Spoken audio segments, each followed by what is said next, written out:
Morning, everyone. Welcome back to the western side of the Angeles Forest for the first time since the fires. It is definitely smelling like a barbecue up here. It's not so great, but we need the road to make a video, and I can see again. It was like you literally couldn't see. It was really bad before. So we're thankful for our firefighters, and we're glad that even more damage wasn't done than we know about already. So this is the 2020 Volkswagen GTI Autobahn manual. This is the end of the Mark 7, the Mark 7.5. And what's great about circling back to a car like this after driving a whole bunch of cars, I drove this thing when the Mark 5 first came out. Excuse me, the Mark 7 first came out.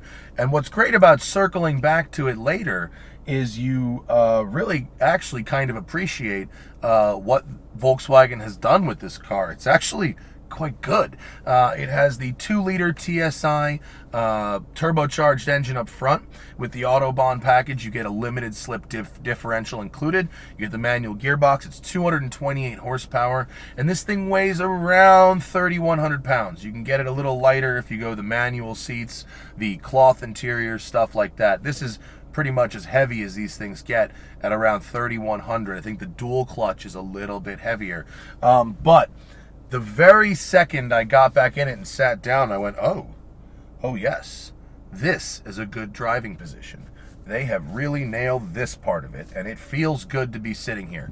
And because today's video is brought to you by HeelAndToeApparel.com, they made this awesome shirt. They make clothes themed for the manual transmission enthusiast. And as I only own manual transmission cars, you see me wearing a lot of their t-shirts. So because Heel and Toe Apparel is here today, we've got the Heel and Toe pedal cam. So let's go for a drive. And we start with the clutch.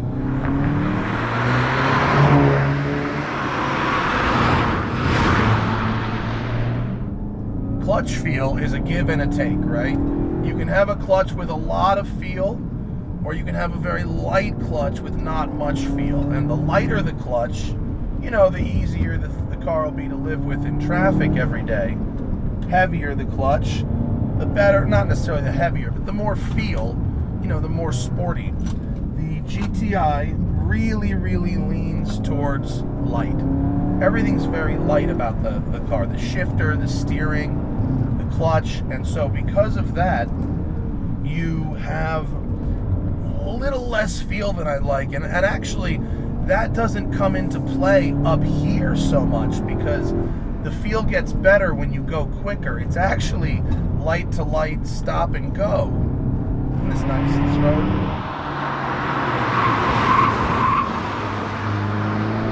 It's actually light to light and stop and go where you kind of have a problem because it's that unloaded feeling that is confusing. Same thing in the throttle. The pedal feel and the throttle response, once you're like up at the top of the range here and going, is good. But when you're blipping those downshifts and when you're kind of like trying to get the car going, there's no feel at all when you're free spinning the engine.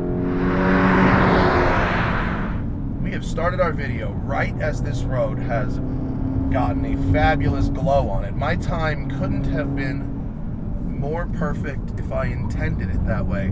Who am I kidding? I did. We're in normal mode right now. And what I like here is you can really feel the diff keeping the front end in line. No torque steer.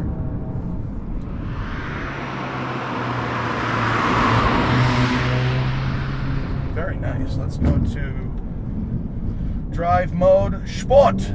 Put it in sport. This car has, with the Autobahn package, you get adaptive shocks. And whoa, they have stiffened right up. This road is quite a bumpy road.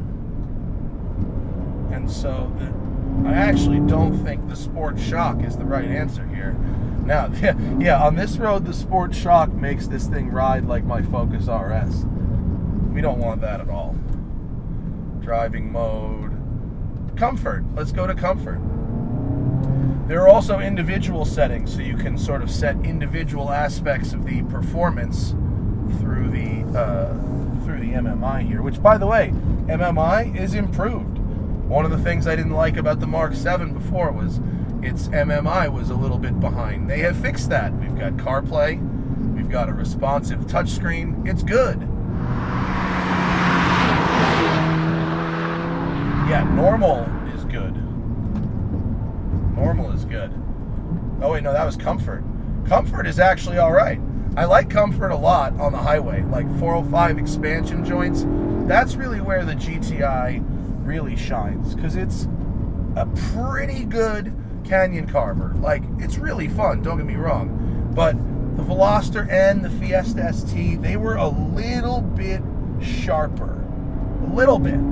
This errs on the daily driver side, and that means it's a little softer, a little more luxurious, not as hard-edged or sharp, which of course the aftermarket has all the solutions in the world for.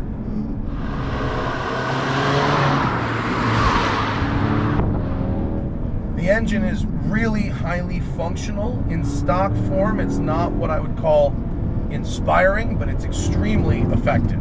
This thing is legitimately fast. Like, when you're accelerating onto the highway and you give it the full boot, it is quick. Like, it would probably take a Ferrari 355, I think, on a highway entrance ramp. And again, when you give it the beans coming out of a corner like here, the diff programming really has made torque steer non-existent. But what's great about the GTI is it evolves very slowly, like the 911. It's always kind of there when you need it. So to come back to it after all of these times, like, you drive so many cars and then you come back to it and you go, oh wow, they have really nailed this, haven't they? The driving position is really good.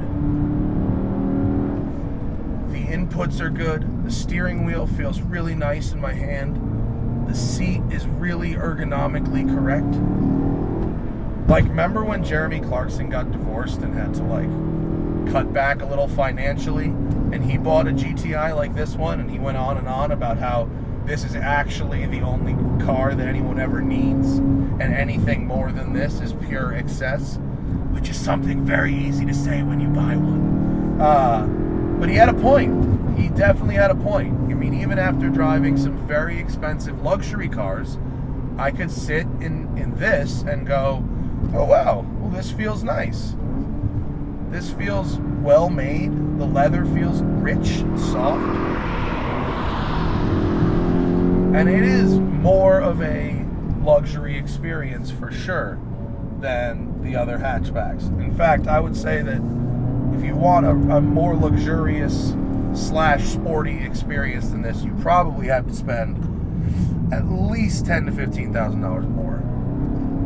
Like, this thing is $37,000, which sounds like an awful lot, doesn't it, for a GTI? But it's the same price as when I looked at one 5 years ago. They really haven't bumped the price up. You can also get into most of this for a lot less money, right? If you don't need adaptive xenon headlights, and if you don't need dual zone climate control, and if you don't need the full leather power seats, you can get this thing down into the middle 20s, and it would still drive exactly like this.